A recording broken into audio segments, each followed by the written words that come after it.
What is up, guys? It's your boy Rick Gakis, and today we have a brand new Xur Inventory review for the weekend of December 26th. Hope you guys had a wonderful Christmas, by the way, to the 29th. And so, let's get started. Alright, let's take a look at what he has. Firstly, for the exotic armor, we have an assassin's cowl here with gunner. You definitely want a bigger melee spike because this is all about your powered melee making you invisible. Arthur's embrace. You do want melee, so right here with Paragon, that's actually not bad at all. Then you have the Doomfang Pauldron. Grenadier is a bit interesting, but you definitely want a bigger super spike, and then you really want a melee spike if you can get it, because this also does improve your Sentinel shield. Now after that, the Cuirass of the Falling Star. Brawler is not what we want to see. We want a super spike. Then we have the Transversive Steps. This can be a lot of things because it just improves your movement. So Grenadier is actually not terrible. Generally, you'd want maybe a bit of a weapon spike for PvP or even a health spike if you want that in PvP.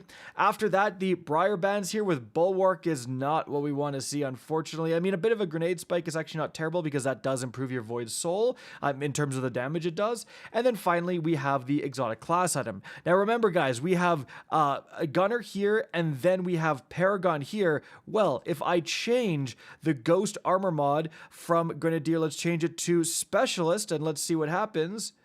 And now we've got Specialist and Paragon. So right there, you witnessed that Assassin's Cowl actually change its armor archetype. You can keep doing this. I can keep changing that ghost mod to try to get those main stats I mentioned earlier, guys, so keep that in mind. Alright, now as for the more strange offers, unfortunately nothing crazy, just raid banners. Time to look at the weapons. But just before we do... a Christmas miracle. Guys, this present wasn't here before. Is it what I always wanted, what I asked for from Santa? Raid Shadow Legends. Guys, right now has got to be one of the best times to start playing Raid. How do I know?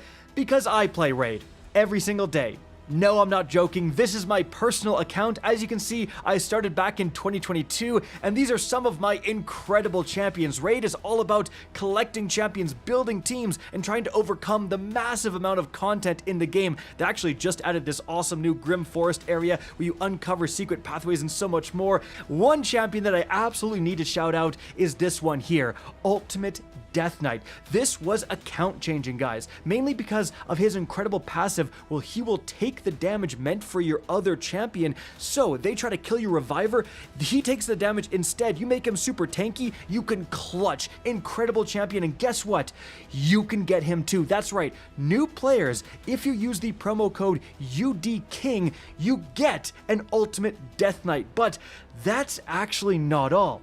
If you click the link in the description down below, guys, you're also going to get 2 more free epic champions. First of all, you get Tagore. This guy has an all-team revive. Oh my gosh, incredibly powerful. But then you're also at level 15 going to get Tyrell here, and he comes with an AoE decreased defense. So useful. Again, I wish I could start with champions this good. And guys, I hear there's something crazy coming soon to Raid. Definitely check it out, gamers.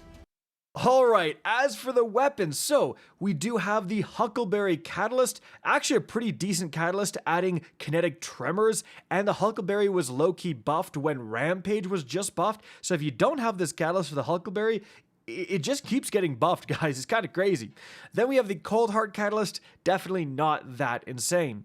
We then have the Colony, kind of just okay. We have the Fighting Lion, actually surprisingly not that bad. Then we have the Sweet Business, very fun with the Actium War Rig. And then finally we have the Hawkmoon here with Surplus, Full Bore. Yeah, I'm not interested in that at all. Now moving on from there, for the other weapons, we have the Liturgy here with Slideways. So you get that slide reload, extremely good. And chain reaction, well, honestly, and disorienting grenades with the double fire. Guys, slideways plus disorienting is the wombo.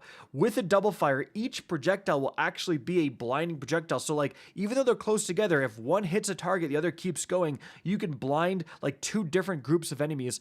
So very, very good. Generally, the one difference you would actually want here is you'd want chill clip instead of chain reaction, but still, if you don't have a slideways disorienting grenade launcher, pick this bad boy up for sure. Now moving on from there, we have the ignition code, another blinding roll, but reverberation plus steady hands, that is not what I want to see. Oh my goodness. Then we have the cold denial.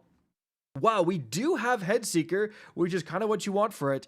Then we have tunnel vision, which is definitely not terrible, but also I don't think necessarily the god roll, but ricochet rounds and hammer forged, man, that is actually some crazy range. Or arrowhead break for the perfect 100 recoil direction. Honestly, arrowhead break, ricochet, headseeker, and handling masterwork. You'd probably want like range or something, but that's actually not bad for a pretty decent like PvP high impact frame pulse rifle roll. Like not bad at all.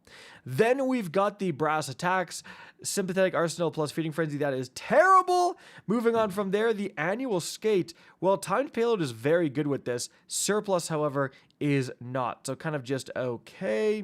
After that, the Mindbender's Ambition. This is an old Nightfall weapon. Aggressive frame. Fragile focus with an aggressive frame is actually kind of crazy, especially since the fragile focus buff, where you have to lose like all of your shields and get into the health for it to go away. Full choke barrel shroud is kind of just okay. I mean, assault meg's actually not bad with it, but pugilist is not really what you want to see.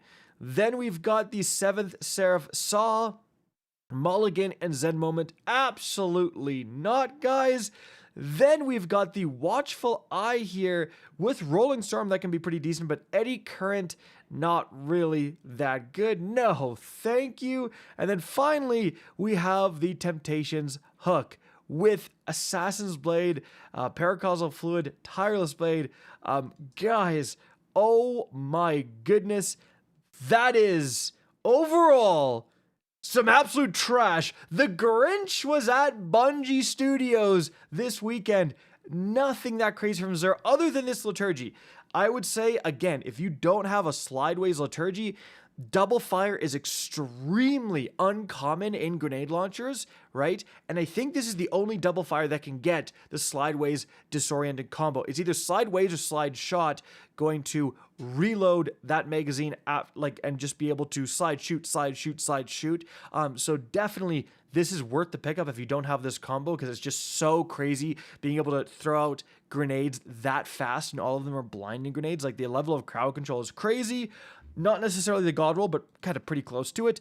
Everything else is kind of garbo trash. But there you have it, guys. That is it for the video. Hope you enjoyed and found this informative. If you did, please remember to help me out by simply rating and especially sharing this video. If you guys want to see more Destiny 2 content similar to this, don't be afraid to slap that subscribe button. If you want to get in touch with me and keep up to date with the latest channel activity, the best way is to follow me on Twitter at RickCacus. That is linked in the description down below. Again, I hope you enjoyed the video, and as always, have a good day.